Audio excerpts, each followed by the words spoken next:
আসসালামু আলাইকুম। আজকে কাজ বন্ধ, তাই চিন্তা করলাম কি করা যায়। তাই আমি, মামা অ্যান্ড সাথে আমাদের ছিল ফয়সাল, সহ বেরোয় গেলাম ঘুরতে।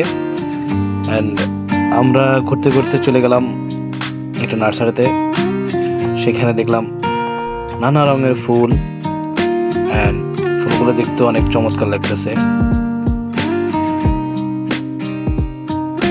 সারাদিনের যে একটা ক্লান্তি থাকে, যে পরিশ্রম থাকে, সেটা হয়তো এখন আর লাগতেছে না, কারণ ফুলের যে গন্ধ, যে সৌরভ, ওটা আমাদের মন এবং দিল সব ফ্রেশ হয়ে গেছে।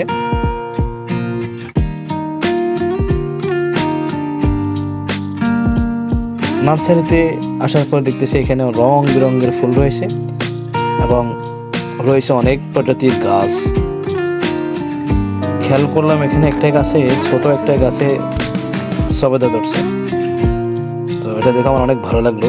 অ্যান্ড আমারও একটা আশা যে আমি টবের মাধ্যমে কিছু কলমের চারা রোপণ করব। সবাই ভালো থাকবেন। ভিডিওটি দেখার জন্য ধন্যবাদ। আল্লাহ হাফেজ।